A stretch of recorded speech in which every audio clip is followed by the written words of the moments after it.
if you have a pen and paper and you want to do this now and you have the privacy to do this, you could have a go at this. You don't have to. You could do it in your head again. Again, I can't see you and stuff. It's totally up to you. I think you're in your tutor bases, so it would be up to you to enforce this if you want to, but you don't have to. You could write down a negative thought that you might be having now, probably potentially linked to your exam. So maybe there's a specific subject that you're nervous about.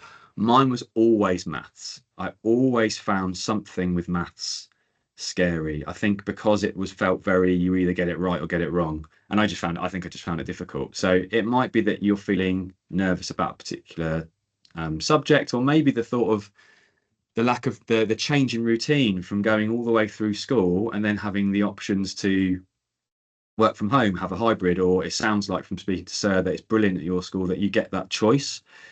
So maybe just a quick go at doing that, or think about that now. What are you feeling? Is there a negative thought? And can you then flip that into a positive action statement? So that's quite difficult.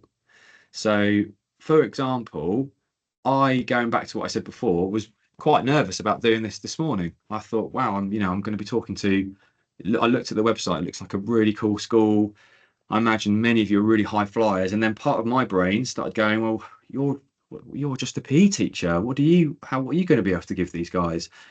And then I was able to then start thinking a bit more proactively and positively when my computer brain kicked in. I went, no, you've done this before. You've got experience of this. You've stood up in front of people. You've talked about exam stress. You've got experience of working with exams and working in schools and all the work that we've put into the digital platform. And then I was able to start saying, no, that nervousness is just that you're really excited and looking forward to delivering the talk. So can you then flip that negative thought into some kind of positive? Let's say that you are feeling quite far behind in one of your subjects at the moment, and you think you've got lots of work to do, or you might even have a bit of coursework to finish in one of your subjects. So you could say, I'm so far behind, but the flip of that, you could go, every session you do, maybe it's 25-minute, is going to start moving you further forward.